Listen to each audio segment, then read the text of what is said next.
Okay. Well, I think we have all systems in place.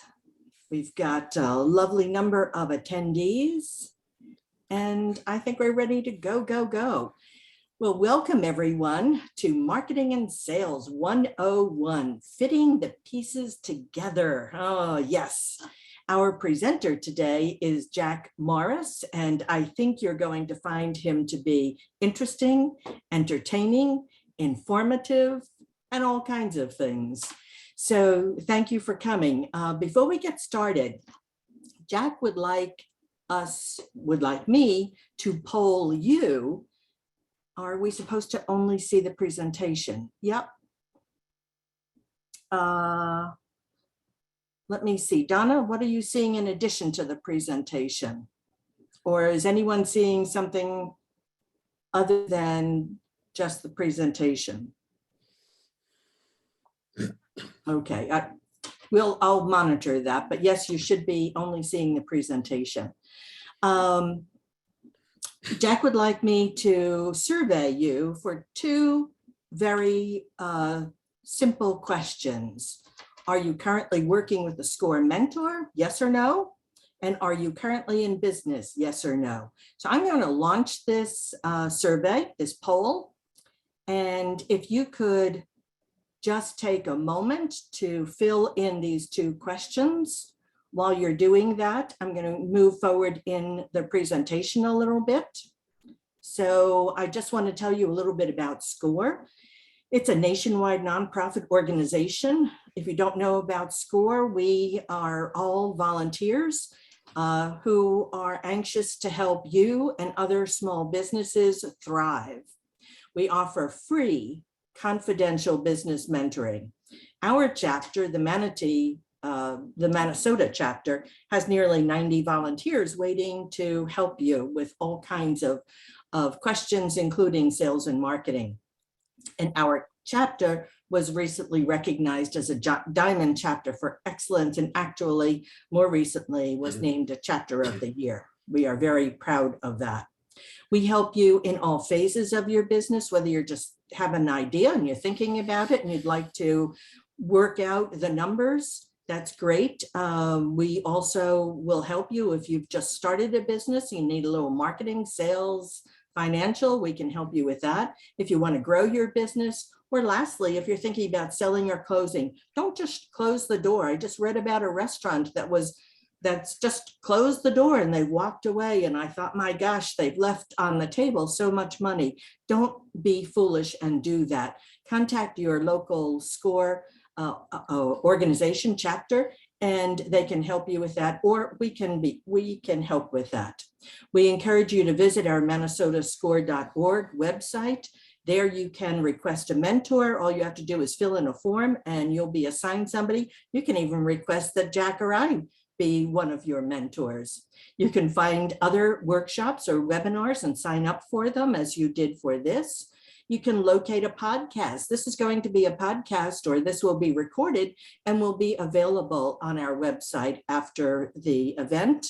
And lastly, you can look at other templates and other items in our library. We've got profit and loss templates and all kinds of templates that you can access there. Lastly, I'd like to thank SCORE Minnesota sponsors and our community partners, because they're the ones that help us keep the lights on. So let me tell you about our survey. Jack, you were asking about that. 41 of 47 of our attendees responded to the survey. And for question number 1, are you currently working with a SCORE mentor? 37% said yes, and 63 therefore are no's. Are you currently in business? 71% are yes, and 31% are no. Got it. So how does that help you? That helps you, I hope. Very helpful. Basically, they both show a 2-to-1 ratio in those two questions, and that's good. Very good. Yeah. I'll be able to adjust things accordingly. Okay, wonderful. I'm ending the poll, and I'm going to turn this over to Jack And Morris. would you advance the slides, Diane? Because I'm only seeing the intro slide on my screen, and you're the slide boss. It says introduction. Does it not say that on your screen, Jack? No, it's the intro screen. It's the cover screen? Yeah, Are you looking at your slideshow or are you looking at mine? there's a $10 question right there. I've got the polls in front of me, which I'm removing. Whether I'm using my screen, my presentation, or yours, see, mine's not responding. If it was mine, it's not responding to the advance. Okay, I'm going to ask in our chat if people can let me know. Do you see a slide that says the word introduction and a 40-minute survey of important concepts? Yep, Rick is seeing it. Yep, that's what Okay, so everybody's it's seeing that me. except you, Jack. Great. Isn't that typical of my So life? could you manually get to that slide on your screen and I'm doing it, I think. and we'll assume that we're at that. Yeah, everybody is agreeing with me and not with you, Jack. Okay, now I'm manually, I'm at the introduction, so I now know how to advance my slides. Okay, And so maybe I should do that now on my own. well, it won't change our screens, but feel free to click yours so that you know what you're talking about. Okay, so you're going to adjust the screens as you hear me talk. Exactly. What a team. You'll Okay, have to hi, let me know when you click, but go I'm doing ahead. that. Okay, hey, everybody. Sorry for this. This is, you're getting a real window into my tech knowledge. I've been a member of SCORE for over 5 years, and during that time, I've been able to introduce our clients that Diane and I work with to fundamentals in marketing, and I also do that with some live stream presentations, and I'm doing it again today. So what we're going to do, I'm going to take you all through a 40-minute survey of important concepts. This is the shallow end of the pool, if you are aware of that analogy. Those of you who have businesses may be a little more advanced as to how we're going to proceed, but for all of you, it's going to be important that you sort of understand each slide and what it means to your specific situation, whether you have an existing business or whether you're thinking about it. These are the topics that need to be thought about by you in both situations as to whether you're doing your marketing communications as well as you could. There will be, as you can see or are available, there will be an opportunity for some Q&A at the end of this presentation. So please take notes and be specific about the question. And Diane will be also helping me field those questions so that any kind of clarification can take place during this presentation.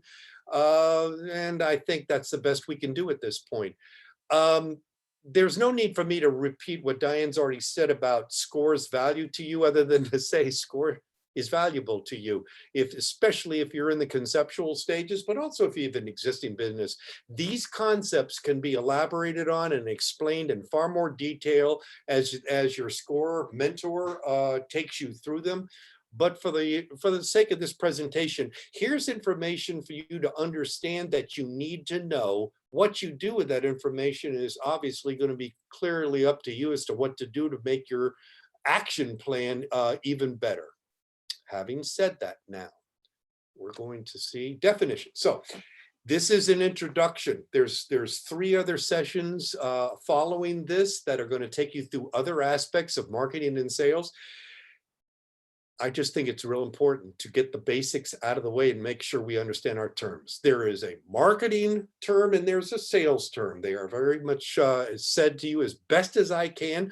Marketing is going to be the umbrella under which all sales activities take place. So your understanding of marketing concepts, the activities that connect your business with your existing or prospective customers, that's what goes on in the world of marketing. They involve these various chapters of marketing: product, service, pricing, location, channels. We'll get to this in more detail, but I'm just telling you that's an example of the kind of things in between you and your prospective customers. Sales is the actual action effort of getting people to stop being prospective customers and start being actual customers. So effective use of marketing information to maximize revenue, that means connecting with your customers in such a way that they feel motivated to come to you for their purchase decision. Key concepts. We've already got marketing defined. Now let's take this into a little bit more detail. So here we are. There are various ways to explain marketing's functions and variables, but I've always liked the simplicity of the 4 Ps. Product, which also is synonymous with service, your pricing strategy or pricing tactics, the place, meaning how you get your product or service in front of your customers, whether it's physically or electronically, 2 examples of that. And then what kind of promotions do you want to employ to create that sense of purchase urgency, which is what promotion is all about. Underneath that has to do with the promotion process. It's the 4 initials of AIDA all stand for a series of steps that must take place for you to effectively deliver a marketing sales communication to your prospective customers. More detail to follow on those mysterious 4 initials. Another set of initials, USP. This is a marketing kind of, it's almost a religious experience to those of us in marketing. This is the unique selling proposition. This is what represents how your business is competitively interesting and competitively unique versus the competition. So in other words, what is it about your business or service or product that the customer begins to understand represents a meaningful difference between you and the other options that they obviously have? So establishing a USP in your marketing communications is one of the most important fundamental steps in our working with you if and when you join SCORE. The next thing, I'm jumping ahead in time because it's a little bit of a leap to talk about concepts, but the website is in fact a world unto itself. Most of the people I deal with at SCORE and clients all feel the same way. The website is fundamental to your business's success. It is the store, the electronic store your customers can visit to learn all about your business and to learn all about its features, unique selling proposition, and to understand how other people feel about your business through testimonials and other kinds of third-party references. But it also is the place where you can actually conduct actual selling if you're so inclined. Your website could contain a purchasing option built into it. But mostly it contains a way for you to further develop your communication relationship with prospective customers. There's usually a website key that says contact us, where once they see the website, become suitably impressed about what it is you're saying on your website, there's a way for them to respond back to you so that this relationship can develop to something profitable. Remember those 4 initials, AIDA? Well, here are the details about that. This is the way communications work. And by the way, these are not just marketing communications. You could probably see how well they work in a social context and meeting friends, important friends, whatever else. This is the steps that take place to move people from being a stranger to a customer. Well, what does that mean? So this process involves, first of all, getting their attention, saying something important and meaningful to somebody to get them to stop for a few seconds and try to figure out what it is you're talking to them about. When you start and you have that attention, now you use it effectively by generating a little fundamental amount of interest. In other words, I think my notes would have said, at this point, you're developing commonality between you and your customers. If they're looking for a place for car repair, the last thing they want to be talking about right now is landscaping. So this is in this interest section. This is where you make connections with them as saying, you're in the right place, continue in this effort to get us connected with each other. You got their attention. You now, through interest, you now establish some commonality that they're in the right place to stay in there. And then they move down to from interest to desire, a very important step that takes your customers from knowing who you are, but desire tells them why they should be interested in you. That's where the USP is most glowingly represented. This is the stuff that gets people to want you versus a competitive situation, a competitive product or service. So the more your website, the more your actual presentation, if you were talking to a prospective customer, you're going to be moving them from interest, like, yeah, okay, yeah, I'm interested in the category here. Desire takes them to, I'm interested in you. Well, I had an old friend of mine who used to be my boss, who's a good old boy from Georgia. And he had a saying at this point that the difference between desire and action is a long way from the cup to the lip. In other words, that was a Southern boy's expression, like, just because you have something doesn't mean you actually own it or have consumed it. So taking them from desire to action is giving them an opportunity to act on that desire. And maybe you know why, maybe you don't. But the issue is people can think really good things about you, but if you don't get them to act, then maybe they may disappear. And in disappearing, even though they think very well of you, they may not have actually taken that necessary action step to make any commitment to purchase from you. You can't let them go.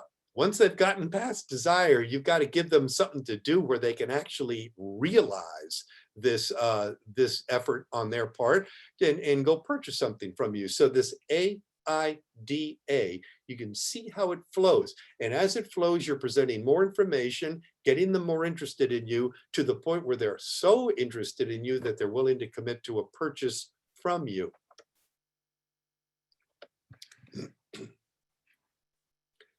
I'm not sure I'm in love with this graphic, but you know what I like about it? It's very accurate. You've got these three worlds. You've got your customers out there, and they've got wants and needs. Customer desire is out there. Are they the right customers for you? Are they the right customers, that you want to attract? Let's find out. So your customer is also talking to them also about their wants and needs, and you will know your competition, the competitor down there in the lower right. You'll know what the competition is saying because you'll get on their websites and you are aware of some of their marketing communications to know what they're saying to that customer about their wants and needs and how they are hopefully going to satisfy them sufficiently for them to be their customer and not yours. What you've got going for you, what you do well, that's you on the bottom left, is you're going to be talking to that customer and addressing their needs and wants. You're going to be talking them to ways that makes your message more important than what the competitor is saying, because you've got some USPs locked into your communication that makes you more attractive. Well, you can't just wish that to happen. You've got to understand what the competition's doing that allows you to have that competitive advantage. And there's something, I didn't have this in the presentation, but when I have a new client that walks in and wants to get into this process of knowing, how do I figure out what my USP is? We take them through a preliminary process that deals with a SWOT analysis. SWOT, where you define your business in terms of its S, strengths, W, weaknesses, the opportunities that are out there, that's the O in SWOT, and the T, which is the threats to your business. It's a business analysis tool that can, if used correctly, help you be able to realize and identify what your USP is, your unique selling proposition that sets you apart, meaningfully apart from your competition. This is what we're looking for. You developing your unique selling proposition about your product or service that gets the customers thinking more about you. Remember AIDA? Gets them to desire you instead of the competition. And that's how these concepts all link together in a very preliminary way. Those of you who are members of SCORE, getting a mentor to explain these initial marketing concepts in precisely the detail that relates exactly to your business is something that I obviously want to encourage you to explore doing. As far as the having your own business, And whether it exists or whether it's still in conceptual, you still need to go through these processes. If you're already in business, these kind of things become a little clearer to you because you actually know what you have as your business. Conceptually, you're going to know what you need to have. So conceptually and actually are very similar in the way you need to handle these concepts. If you've got an existing business, these go on your to-do list for creating effective and efficient marketing communications. For the people that are thinking about conceptualizing a new business, whether it's a good or a service, these are things that have to be on your checklist of things that you've got to cover correctly to be able to make sure your marketing communications are effective and efficient for generating the customers that you think you should be able to get.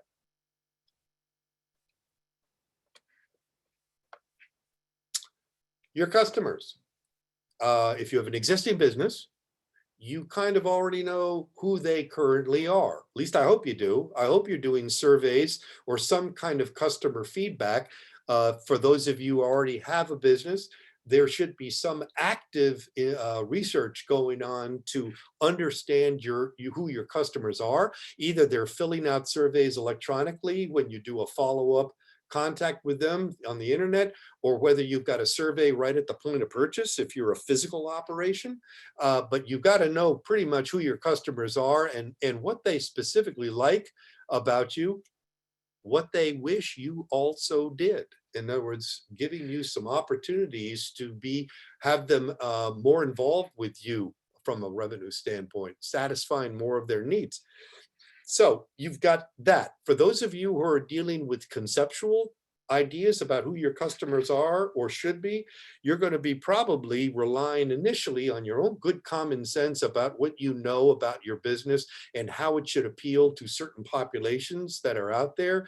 That can be verified when you start going to places like the internet and your local community library to go find out more information about where these customers are, so that you can start putting your communication plan that effectively reaches them.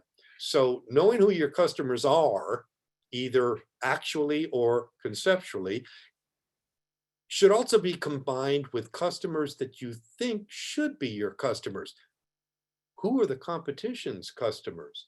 If there's any way for you to see that kind of information, you may want to visit their websites to figure out what kind of information they appear to be appealing to that maybe you're not currently considering, but should be. So there's no better place to look for your customers than who those folks are who are your existing competition, because those folks are satisfying the customer's wants and needs. You think you've got a better story to tell. Well, they're the ones that should be hearing that story because they're already engaged in satisfying wants and needs, and you're about ready to present to them a better story for them to change their habit to shopping with you more. We're not in the business here at this brief period of time. There's no way I can begin to address how to develop an effective website. It's very complicated. There's a lot of options for you. If you're looking at a conceptual business, you need to be aware that there's obviously a temptation to use a do-it-yourself website design service. I'm familiar with Wix. There are probably others, but there are other website design programs that might be in the long run, better for you in that they will be more flexible and be able to be designed to incorporate new information as you proceed along. So choosing a website platform will be an important thing for you to do if you haven't already made that decision. But if you have your website already up and feel very comfortable about it, check it out to see how well it delivers your USP. How well does it really emphasize the unique selling proposition? Is it on the homepage, your USP? I would be inclined to say, when in doubt, put it there. I mean, get that USP up as quickly as you can, and then reinforce it as that person visits the details of your website. but look at all the variables that go into designing an effective website. I've seen some really good ones from clients that they did themselves on Wix. There's no question that, a smart client who knows their business very well can pretty well get themselves through an effective website design. Whether it works in the long run is a to be determined kind of proposition, but look at all the elements to a website and understand this is where your customers go to move from interest to desire. This is the website that can take them from desire to action. And if the website's being designed to move them down that AIDA process, then you've got a pretty good website designed correctly to do the right things in the right way. But if you don't, then maybe you need to contemplate the idea of bringing in some professional help to have that AIDA locked into your website design so that it is working as hard as possible whenever somebody might be interested in visiting your website.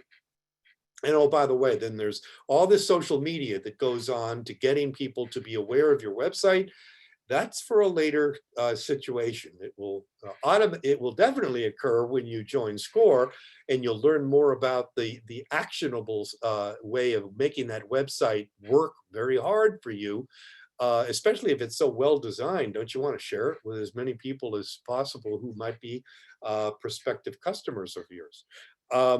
But if you're in the conceptual stage, this is time for you to start thinking about how you're going to move strangers into customers, which is exactly what you're starting to do with your new business. Now, I think, I've just gone into this slide a little bit. Down the road, when you get out of these shallow waters that I'm taking you through in these 40 minutes, we're going to get into internet and social media. You will get into internet and social media. We have experts in our SCORE chapter that are amazing in their ability to take very complex situations and make them easy to understand and actionable. If you are not with SCORE and you're sort of still doing this on your own, there are many library and internet resources that can help you better understand what's ahead of you as you start figuring out how do you take that website that you've spent so many good hours developing and how to make it effectively and efficiently work on the internet and through social media. It is admittedly a pretty complex challenge for you, and it's a challenge that is, to say it's dynamic and that it changes all the time is almost an understatement. So making sure you're in the right programs, doing the right things the right way with a professional, helping you through that will save you a lot of time down the road, and actually will start generating your revenue faster and maybe to larger amounts. So it's a real win-win for you to consider joining SCORE. But also, if you're already joined SCORE and you already have your business, make sure your mentor is fully appraised of some of the topics that you're becoming exposed to in this very brief presentation, because there will be people like Diane and myself. There are many others who can help walk you through these things in a lot more detail if you choose to have us do that. So I'm hoping there's going to be quite a dynamic Q&A session, because this is a lot of information I'm not saying I threw it at you, but you get the idea. We're talking about terms and concepts and a procedure for doing stuff. You use that SWOT at the top, going top to bottom. Your SWOT analysis uses the S words, the strength words, to help you start to design your unique selling proposition. Before you go down to the next one, I want you to go look at the note down here is there a note on this tips thing, Diane?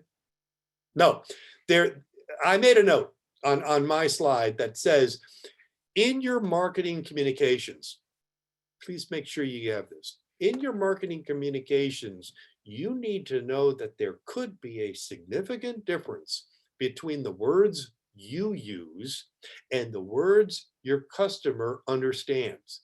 Many times you're using technical words or attributes that are not exactly easy to understand or appreciate by your customers. So in the creation of a USP and all other marketing communications, that information has got to be put in the customer's language, not yours. And there's only one way to know how to do that, and that's pretty much get somebody who's experienced in marketing to understand that in some cases, what you consider strength words are words that you know because of your intimate knowledge of your business, but they may not be S words that the customer appreciates based on their wants and needs. So there's a little bit of translation in some cases. I've had clients where a pretty substantial amount of it, because their businesses are based on some kind of technology or specific attributes that may not translate into solving consumers' problems. So there is that thing that I want to make you aware of, that the language is it needs to be checked with somebody who is steeped in marketing to know if it resonates effectively with your targeted prospective customers. There's a thing called an elevator pitch that also can be used very effectively, and it's basically a term that relates to a very short verbal, oral, in-person presentation to a stranger, somebody who you might contact come in contact with in an elevator. And so you've only got X amount of time to get them to go through attention and interest. Pretty much an elevator pitch is designed to get you through the A and I of AIDA, AIDA. But an elevator pitch is a presentation, a very brief, 30 seconds, a very brief presentation that you rehearse so that you're extremely comfortable with it. And it tells people about who you are and why you're important. Your USP, coincidentally, it's not a coincidence. It definitely is in your elevator pitch. Your unique selling proposition is in there, because that's a benefit that the customer needs to hear or prospective customer needs to hear very early. So your elevator pitch is a 30-second presentation of who you are and why you're important, so that people who you are directing that conversation to, whether it's in a meeting room because you're in a conference, or you're in a business meeting, or you're in some kind of a situation where people are around you who you introduce yourself to, and they say, well, what do you do? Boom. That's an invitation for your elevator pitch, which can be directed at them, or you can direct it to them to say, would you be aware of anybody who might be interested in my new company? And you get them to be a part of your customer identification process. We've already gone through the website development, going down to the third line on that tips thing on how to develop a website that works very hard for you, for the fundamental reason that it has to, because this is the one place people go to for everything you need to tell them about to move them through AIDA and get them to be an actual customer instead of just a prospective customer. You will develop an internet social media plan that takes your website out into the public domain and reach the right people with their awareness of your website and why they should be compelled to visit it. You'll be doing a whole series of research as you get your company off the ground. If you're an existing company, you need to figure out a way to make sure you understand the things your customers like about you. I don't know if they dislike you for any reason, then you're vulnerable to losing them to the competition. But basically getting them to tell you about what they like most about you, maybe some of that information is new in the way they're expressing it. And the other issue with your researching existing customers is to have them identify their wish list for what they would like to conveniently also expect you to offer them, in addition to what they're already buying from you. At the bottom of my tips for actually selling is a book that when I taught college for several years, I used this book actively in my marketing and communication classes. It is a book that's been around for a long, long time. It's entitled How to Win Friends and Influence People. And it tells a very fun, and you could get a summary if you wanted to on the internet on how to win friends and influence people. I'd kind of like you to read the book. It's not that long, but it gives you an idea of how to develop a sales perspective. If you're going to influence people, you're going to persuade them. And in order to persuade them, so that you can eventually sell them. You've got to understand who they are and what they need so that you can bring solutions to them in the form of your company's products or services. And so that book, the book is very helpful in being able to let you understand the dynamic of communications and how to get people to hear your story told the way you tell it, and in such a way that it brings value to them. There's many other books. This is one of the ones that isn't always in a business library, but I want to encourage you to find some way to get the key thoughts that come out of this book, because it should provide you with valuable ways to continue on with your marketing and sales efforts. Now I'm looking at my clock and I see that we've got, maybe 20 minutes, maybe 20 minutes. I don't know if that tells me maybe that I did things a little too quickly, which I'm a New Yorker. I do things like that. So, I mean, I may have said some stuff that you might want clarification, or you actually may want to use the stuff I've said to push it back on me in the form of a question. But if there is such an opportunity to talk a little further about it, any question you want to ask can be extremely informative, because other people may have been thinking about it, but had not had the inclination to put it into the format. So you'll be benefiting the other attendees in this presentation if you take the time to put a few questions out for Diane and I to receive and entertain. Other than that, we have someone, Kimetta, who has raised her hand. I'm going to allow Kimetta, I hope I'm pronouncing your name correctly, to talk. Kimetta, go ahead with your question. Hi, can you hear me? Yes. yeah, Hi, how are you? good. Thank you so much. I appreciate all of the information. I have a business that I'm working on, and what I am finding is that my area is flooded with people like me who are notaries and want to be signing agents. So I've been doing I've been doing my research to see what are some other things that I can do, and I've been learning so much of what it is I can do. My question to you is because so many people are becoming notaries because it's a way to have this income in, it doesn't cost that much to become a notary. How do I set myself apart in that situation where there's a saturation in my market for the same thing? I'm having a hard time with making myself seem different from everybody else. Well, let me address that by asking you a question. Yes. The business that you are trying to get up and off and running is, you want to be a public notary. I am a public notary. I'm trying to get clientele, steady clientele, instead of having assignments where I'm trying to rush to the phone and hit the I got it button only to be told that somebody else got it before me. Well, it's interesting that you asked this question, because one of my clients is doing exactly what you are. So what we've tried to do is help them identify businesses that need to use this kind of service on a continuing basis, rather than looking for individuals, that somebody needs their will signed. That's not going to get you anywhere.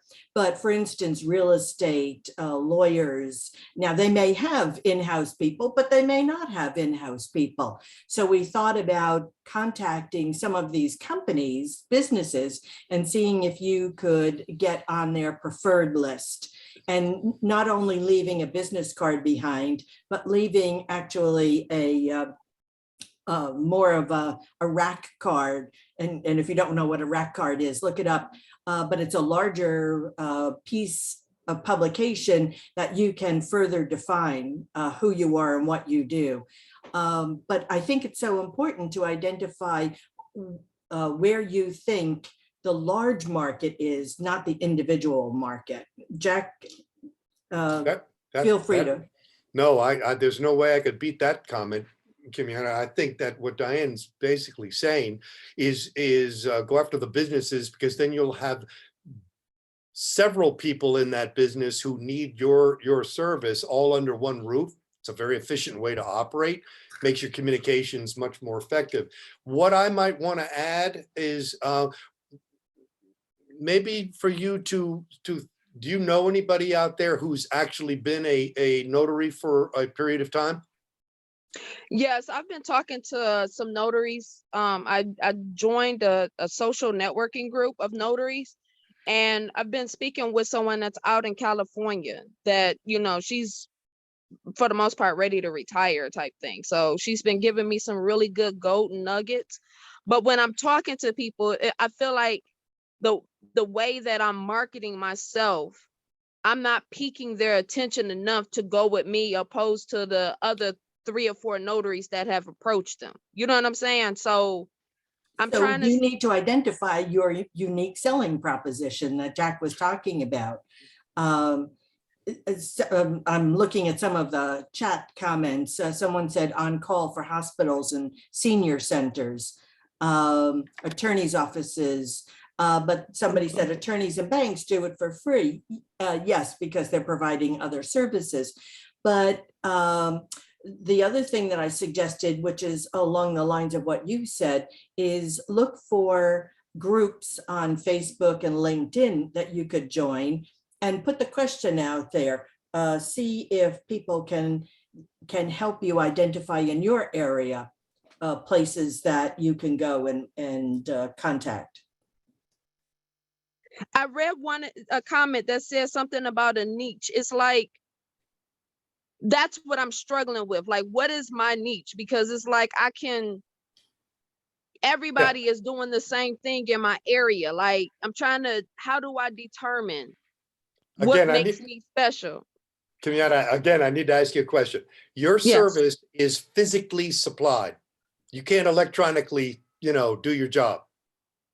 No, I can. I have a electronic digital stamp and everything. So I'm also a remote online notary too. Okay. Where I was going with this, and Diane, add to this if you can. You do a function. Okay. I get that. Your job is to legitimize a document, legitimize a document. So the issue is, ask yourself this question: how could you do that differently than the competition? In other words, there's a service aspect to what you do, and is there an obstacle in your competition where they're not? I'm making this up because I'm not in that business to know where the truth is, but hypothetically, I'm wondering, is there some way you can offer your prospective customer for your services that you're going to do it differently and better? Better is their definition, not yours. Do it different and better than the competition. In other words, are you 724, 365 in the way you offer your service? That's a hypothetical. I don't know if there even is an answer to that. But you work weekends, you work nights. How quickly can you respond back to the request for notary services? Is that an issue? Can you promise them, there are a lot of businesses that say, we're going to do what you want us to do. And if we don't do it in the time we tell you we're going to do it, then it's free. Now, I'm not telling you to do that, but I'm telling you, maybe there's a way you can USP what you do in the way you deliver the product. Got it. And you literally have to talk to some experts. Maybe that lady in California who has no skin in the game with regard to you. You know what I mean? She doesn't view you as a competitor. Maybe she could brainstorm with you about how could I separate myself from my competition in a meaningful way. Got it. Diane's comment, by the way, needs to be put that all in bold, what she said. If you can find places where several employees or many employees in that business need your service, that would be what I would call a primary prospective customer. I mean, you need to put your energy into them. But once you got their interest, once you got the company's interest, what is it that you can say to them, USP, that says, I'm a little bit different than the competition, and here's why you need to listen, and that difference is beneficial. I can't tell you what the beneficial is. Only the customer knows what that means. And we have a couple more questions. Okay, let's do it. That's a great conversation. Thank you. Thank you. Okay. Megan says, please explain the branding element of the design framework. How do you generate a following, like, say, Apple? You do it with millions of dollars and many years.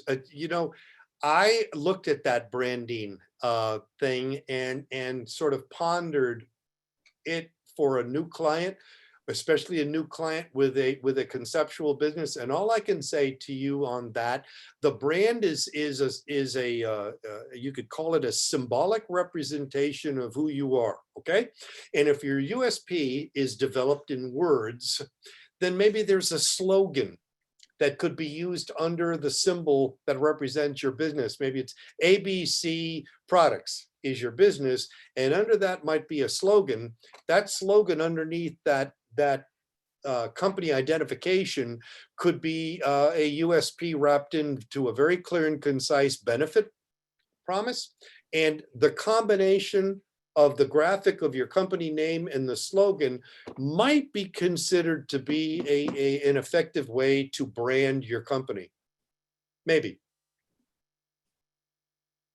Okay, we have another person raise their hand. Lawrence, I am going to allow you to talk. So ask your question, Lawrence. How you both doing, and everyone in the chat? I really appreciate this so much. So I am developing a product for overall health. It could be in the supplement category, but it's using natural ingredients. But I'm so focused on brand. I think branding is everything, and I want to communicate with my potential clients and customers the quality. So I look at, like, even my logo has quality to it. Of course, the boxing, the packaging, things like that. But my question is, it's very difficult for me to do that with not enough funds. Mhm. So I'm in a scenario where I really want to get this packaging down from the gate, from the beginning, but the funds is the challenge for me. Tell me what packaging means, Lawrence. Packaging is a representation of what the brand, what the product is. It's not. So is your product a physical product that is sold? Yes, yeah. So could it be, I'm going to use the word bottle. Does your product, is it some ingredients that are put in a bottle that people buy? Yes. Okay. So what are you looking for? Labeling on that bottle that tells people what it is about this that is important? Yeah, I have the labeling. The actual container. It's Yeah. just a box. I'm looking for a specific type of box. I would love to put a brochure inside or some information inside the box. I just wanted to overall feel like quality and trust, basically. Quality is a tough word when you're talking about the category that you're dealing with, because quality to you may not be the quality that somebody's asking for. What they don't want, or what they're probably not wanting, are artificial or synthetic ingredients. What they're probably not wanting is other ingredients that may not be working toward the benefit that your product is. In other words, I'm not sure what quality means to you, but I'm really not sure what quality means to your prospective customer. What do they define quality as being? And I know this sounds cumbersome, because now you're going to have to talk to people and do some research, but there must be a population of people that can be defined as using this product. It must fit into some category of definition as to what it is. And maybe there's some internet-based research that talks about people's thinking about products in this category that should give you some insight into how to develop your marketing communications. And I'm hearing you say you want to make sure those marketing communications are especially visible and understandable on the package of the product that you're selling. Is that right? Yes. The product itself is quality. It's just, I just want to follow through with. Lawrence, how does the customer become aware of your product? The internet, or are you going to try to sell this to stores to sell on like health stores or something? How are you channeling your product? Both, actually. Okay. The focus is the internet, but I'm going to put my boots on the ground and locally. Understood. Yeah. So in developing your website and your packaging, those communications have to reinforce each other. The USP that's on your website, it's got to be a USP that's on the label of your bottle or the box that it's inside of. And then you're going to have to use, I'm smiling because you're going to have to eventually figure out how to get on social media to find those people that are interested in that category of product, either because they actually use the product or they want the benefits that that product is offering. You can find those people, but you need somebody real clever on social media to figure out how to best do that, whether it's Google Ads or whether it's Facebook or whatever. It's a pretty complicated, you're in a complicated category where there's a lot of people selling stuff that is either mislabeled, unknown, confusing, and you don't need any of that stuff applied to your product. You need clarity and highly visible USP information on your packaging and on your website. Well, look critically at your competitors' packaging. Somebody is suggesting, look, go to Whole Foods and see similar types of products. Obviously, it's not the same product, but certainly Whole Foods is interested in partnering with people whose packaging tells the right story. So I think you need to do a little market research on your own and find out what your competitors are saying and how you can improve on that or how you can benefit from it. Yeah. Agreed. Yeah. Thank you. Okay. Sure. You okay, Lawrence? Yep. All set. Thanks. Okay, thank you. All right. Let me see. That's all the questions I think we have. Okay. Part of my company, oh, wait, anonymous. I always wonder about anonymous. I love it. Part of my company markets a high-end candle line.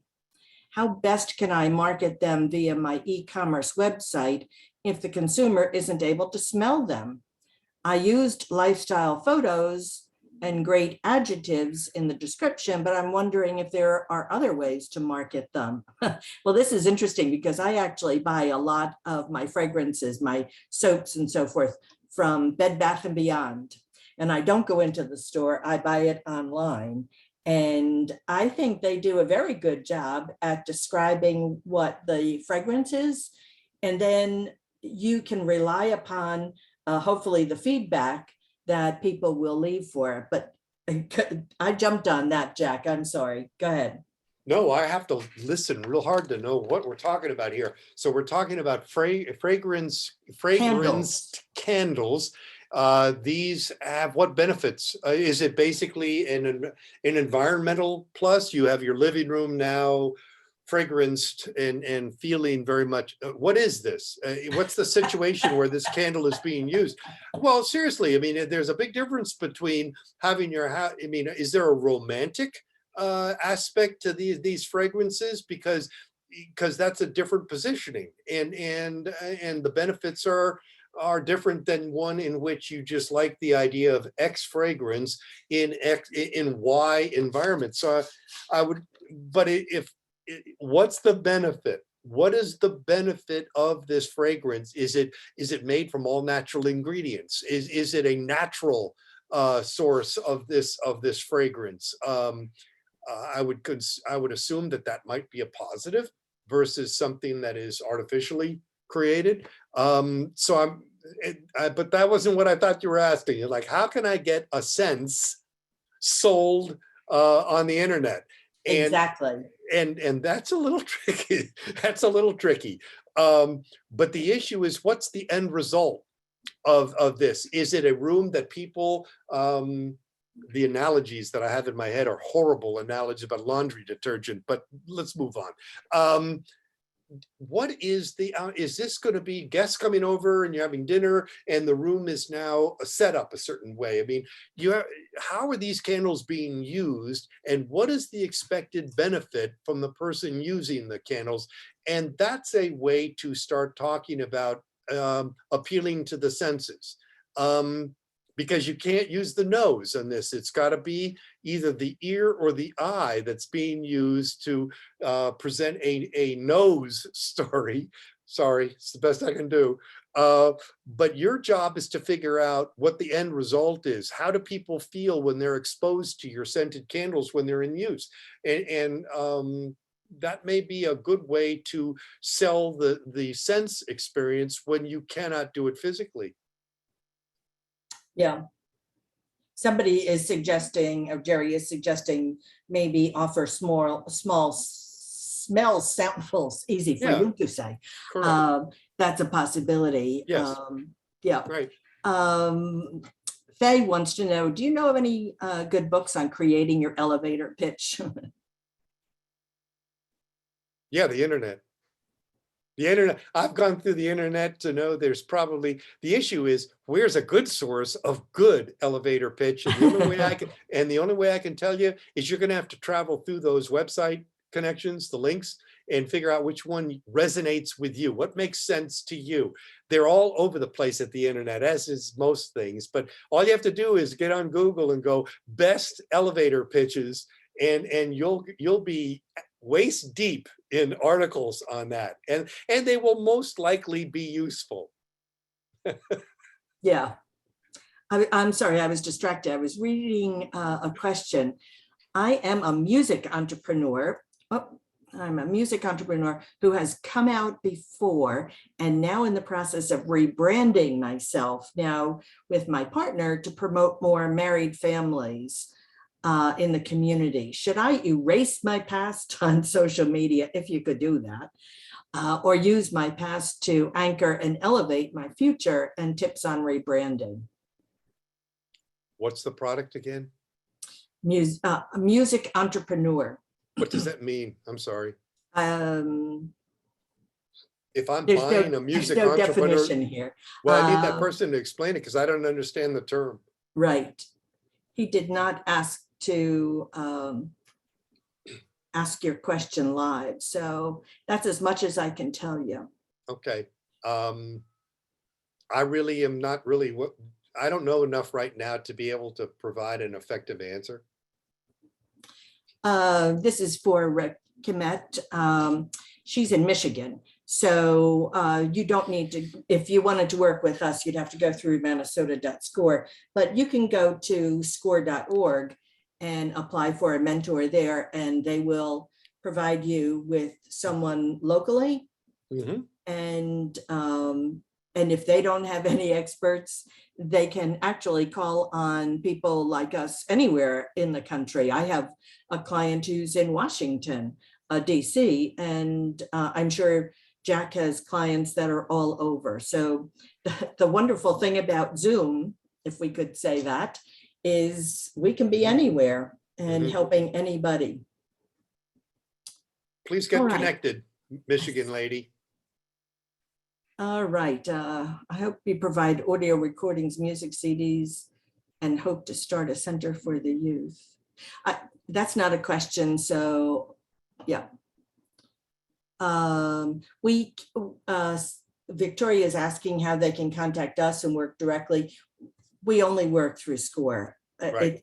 We volunteer through SCORE, and we only work through SCORE. So if you're interested in having us or someone like us, there's nobody like us, but someone like us to help you, you have to go through SCORE and apply for a mentor. And believe me, it will be well worth it. I've had 2 meetings with a new client, and he is so thankful about the things that I'm helping him. And I have a co-mentor that I brought in as well that we're helping him with that he hadn't even thought about. So hopefully we can save him some money. Now, if he had approached us before he bought that $200,000 boat, we might have been in a better position to help him. Here's SCORE's USP. It's free, experienced help for your business. Period. Exclamation mark. No, exclamation mark. Okay. No, that's it in a nutshell. Join us, and then all these resources become immediately available. Absolutely. So let me just sum this up.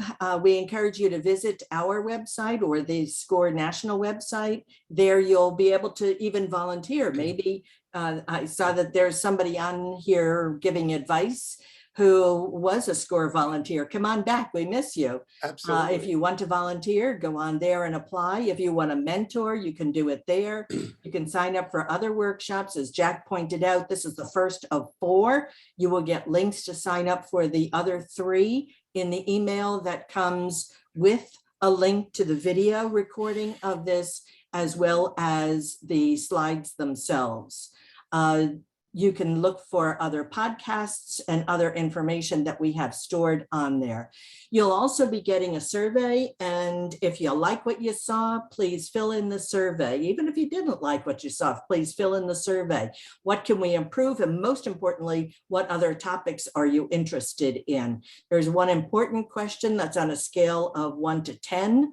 And 9 and 10 are the highest. So we hope that you would consider a 9 or a 10, but it's up to you. If you thought that we could use a little bit more or better of something, please let us know about it. Right. So Jack, and if you don't want to share anything more, I think we'll say goodbye to these lovely people. Absolutely. Thank you, everybody. I hope this was helpful. Wonderful. Thank you for your time, Jack, and thank you all for coming. Bye-bye. Bye-bye.